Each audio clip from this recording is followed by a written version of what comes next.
Bonjour à tous. Alors moi je voudrais juste faire un petit point assez rapide en vous expliquant une chose assez intéressante. C'est vrai qu'on entend énormément de chiffres sur la réalité virtuelle. C'est la grande tendance, Facebook le met en avant, Dell le met en avant, on a tous entendu ça. Les chiffres que je vais vous citer aujourd'hui sont des chiffres d'expérience et pas des chiffres de prédiction, sauf vraiment quelques-uns, mais très rapidement au début. Et tout le reste, ce sont vraiment des chiffres d'expérience, sans vendre ma crèmerie, mais en vous expliquant ce qui se passe sur un marché réel et pas sur ce qu'on peut voir sur Internet en nous sortant des chiffres extravagants sans qu'on sache réellement où on va. La base, c'est quel est le marché qu'est-ce que la réalité virtuelle? La réalité virtuelle, c'est le fait de mettre du contenu dans des casques de réalité virtuelle dans lesquels on va être immergé et on va vivre une expérience.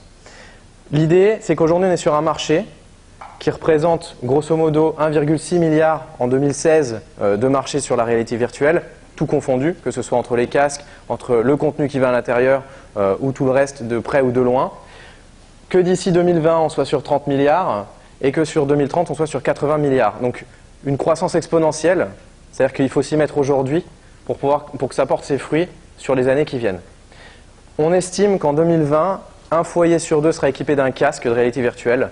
On ne parle pas des Oculus avec de l'électronique embarquée, mais on parle des casques où on peut glisser son téléphone, bien entendu. À savoir que tout ce qui est Oculus et autres, c'est quand même relativement onéreux aujourd'hui pour qu'on puisse estimer ça. Là, on est vraiment sur du casque pas cher, mais du casque qui permet à tous de déjà vivre cette expérience-là. Cette expérience, elle est intéressante quand on a les casques. Maintenant, il faut du contenu. Les chiffres que je vais vous stipuler sont des chiffres sur de la réalité virtuelle appliqués à de la visite virtuelle 360, où c'est l'un des médias qu'on peut mettre à l'intérieur qui est assez intéressant. Les applications par rapport à la réalité virtuelle sont tout ce qui est contenu, faire rêver quelqu'un, l'emmener dans un univers. Alors vous, professionnels du tourisme, que ce soit les offices, que ce soit les CRT, que ce soit les hébergements, vous avez besoin à un moment d'immerger vos clients dans votre univers pour les faire venir. La complexité du milieu de l'hôtellerie, entre autres, et du tourisme, c'est que la concurrence, elle n'est pas uniquement locale, la concurrence, elle est internationale. Quand on a le Carlton de Cannes, par exemple, qui a son hôtel, il est concurrencé par n'importe quel hôtel qui peut être à Ibiza ou ailleurs. Et qu'est-ce qui fait que le Carlton va réussir à faire venir des gens? C'est de les faire rêver, de les projeter dans leurs environnements. On a des exemples par rapport à l'application de la réalité virtuelle qui peuvent être mis en avant autant dans le tourisme que dans les crématoriums, que dans le e-commerce ou que dans les usines. C'est très large, c'est très vaste. Pourquoi? Parce qu'à partir du moment où vous avez un storytelling et du contenu à raconter, et que vous avez une conversion à faire sur de l'achat, sur de la réservation de chambre ou autre, il y a toujours un intérêt à utiliser cette réalité virtuelle. On estime aussi que demain, comme on le disait à une époque, les téléphones ou les iPads, on ne va pas s'en servir pour acheter. Ça a dépassé aujourd'hui les ordinateurs. On estime que d'ici quelques années, la réalité virtuelle sera le média d'achat de base. C'est pour ça qu'il faut commencer réellement à réfléchir dans quelle mesure on peut l'appliquer à son domaine d'action et en quoi c'est intéressant pour nous. Pour le tourisme, l'idée, ça va être vraiment d'attirer les gens, mais je pense qu'il y a au-delà d'attirer, il va falloir fidéliser. C'est-à-dire qu'une fois que la personne qui est venue, qu'il a passé son séjour sur Cannes, par exemple, il faut lui projeter encore du contenu pour qu'il puisse dire « regardez », qu'il puisse diffuser le mot, entre guillemets, comme disent les Américains, diffuser le mot, amener de la viralité et dire à ses proches « regardez ce que j'ai vécu à Cannes, venez vivre la même chose ». Donc il y a une partie fidélisation, il n'y a pas uniquement la réalité virtuelle pour faire venir, mais après pour fidéliser. Très important. Et valoriser des établissements, des lieux, un savoir-faire.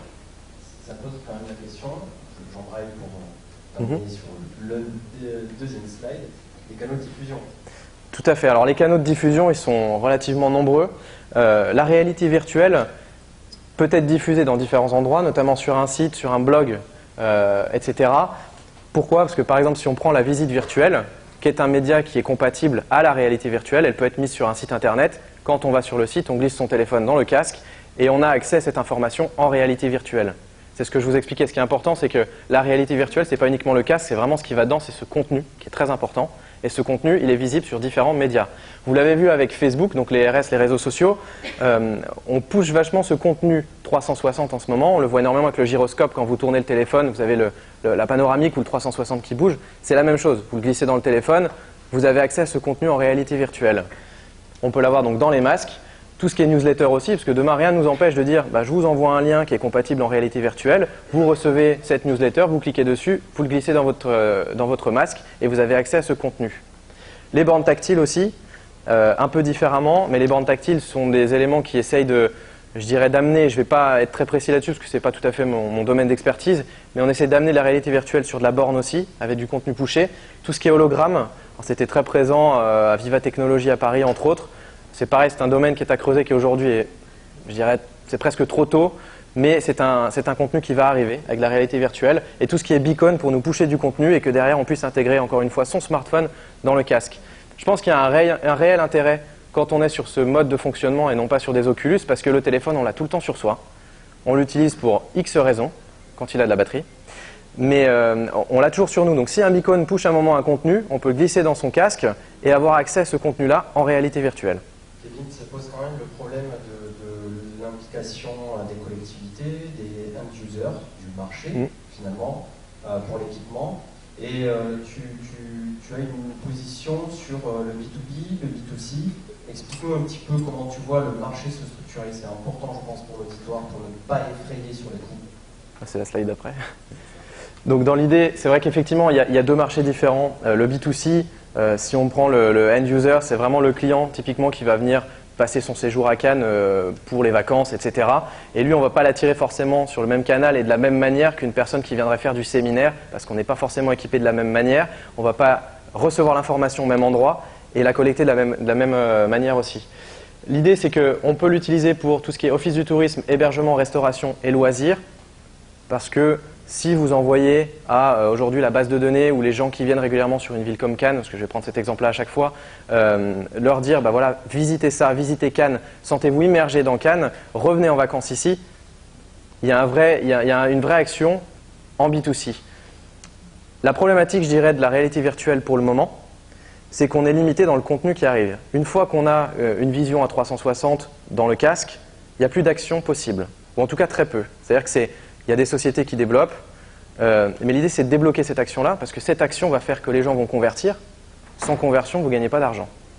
S'il n'y a pas de conversion, je suis client lambda, je vais sur le site du Carlton, je veux visiter le Carlton, mais que je ne peux pas réserver ma chambre, ça ne m'apporte pas grand-chose. Je fais rêver, c'est une chose, mais je ne vais pas au bout. Donc ça c'est pareil, encore une fois, il faut le penser vraiment jusqu'à la fin du canal. Je veux convertir, je veux aller vendre ma chambre, je veux qu'on puisse réserver une table, ou peu importe, mais il faut qu'il y ait une idée de conversion finale. Parce que faire du beau pour faire du beau, c'est balancer des budgets pour rien du tout. Donc il faut vraiment avoir cette idée-là, et ça passe par le contenu et la scénarisation. Pour le tourisme d'affaires, pour valoriser un lieu, une région, pour vendre, pour attirer la clientèle, pour les immerger, faire rêver, c'est ce que je disais, en proposant du contenu différent et unique.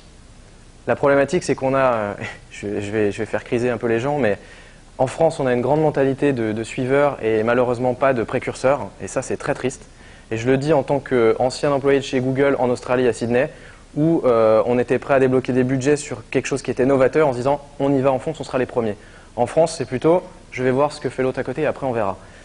Et je pense que vous avez un créneau à prendre aujourd'hui, parce que peu le font, on a beaucoup de gens qui sont assez frileux. Il y a des choses intéressantes à faire, mais tout passe par une stratégie globale, un vrai fil conducteur, et pas uniquement dire je veux faire de la réalité virtuelle pour faire de la réalité virtuelle. Parce que ça sert absolument à rien aujourd'hui. On est passé assez rapidement du au B2B. Moi, j'aimerais bien que tu nous expliques le Carlton avec un cas concret de cette vision. Voilà, vas-y. Pour le Carlton, on a deux méthodes d'action. Quand on vend de la salle de séminaire ou du groupe à l'extérieur, la méthode traditionnelle, c'est je vous envoie un PDF. C'est très simple, un PDF avec nos salles de séminaire. Sélectionnez ce que vous voulez, notre commercial vous rappelle et on verra ce qui se passe. La conversion est très mauvaise. La différence ici, c'est de dire on va vous envoyer un lien directement, vous allez pouvoir être immergé chez nous dans nos salles de séminaire et on va vous aider en temps réel au téléphone en vous commentant le lien à sélectionner le séminaire qui vous correspond. Ça, c'est sur une méthode, je dirais, frontale, directe, quand on a une personne au téléphone et qu'on est commercial, on est directement dans nos bureaux, on a une personne à Paris qui veut acheter du séminaire, et là, je vais leur dire, voilà, je vous aide, je vous dirige. Ou alors, on a la méthodologie salon, là, vous l'avez vu, il y en a partout, des casques de réalité virtuelle. C'est beaucoup plus parlant quand on est hôtelier et qu'on dit, bah, regardez, je vais vous mettre ça sur la tête, vous êtes chinois, vous avez envie d'acheter des chambres ou éventuellement de faire un séminaire sur la Côte d'Azur, regardez le Carlton, ce que c'est. Je vous emmène dans notre univers, venez vivre une expérience. Et c'est ça qui fait qu'on va déclencher un achat. Donc sur la partie B2B, c'est vraiment un outil d'aide à la vente, mais qui doit s'inscrire dans une démarche d'une stratégie commerciale. Et pas dire, bon bah, voilà, on vous a mis un super outil, voilà, débrouillez-vous. Non, ça doit vraiment être un outil commercial qui doit aider à closer la vente. On a des statistiques en termes de closing qui sont 1000 fois meilleures grâce à des outils comme ça, parce qu'on aide à la conversion finale. Les gens peuvent décider directement, ils voient les chambres, on a un accès réel, on leur met le casque sur la tête, on peut même ajouter du son, donc si on imagine le bruit des vagues, etc. Où là, directement, je prends l'exemple des Chinois parce que c'est assez éloigné, ah bah c'est super, c'est la Côte d'Azur, je m'y vois déjà. On est vraiment dans cette démarche-là. Donc j'essaie de faire la démonstration en même temps sans avoir le retour sur mon écran, c'était sympa. Merci.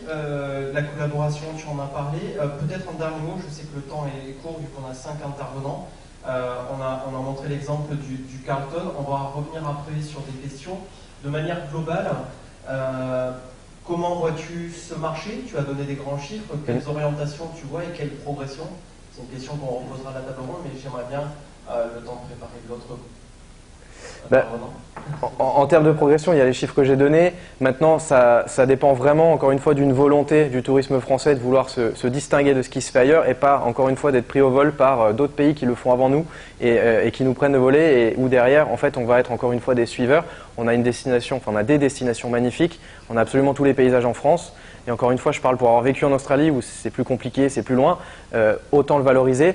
Cette fois, ce qu'il va falloir faire, c'est être assez intelligent pour réfléchir à la scénarisation. Et ce qui est très important, c'est d'être bien accompagné à ce moment-là et de le faire avec des professionnels. Parce qu'on veut toujours tout faire tout seul dans des notions de budget, mais ça ne marche pas. On a X fois des gens qui reviennent en disant bah voilà, on a voulu faire et en fait, c'était un bad buzz. Le bad buzz existe et le bad buzz est de plus en plus terrible parce que les réseaux sociaux et la diffusion, la viralité, aujourd'hui, ça va très très vite. Un mannequin challenge qui est loupé, il peut très bien monter très vite dans le bad buzz et derrière, bon courage pour se défaire de cette image. C'est beaucoup plus compliqué pour faire une image correcte à la base.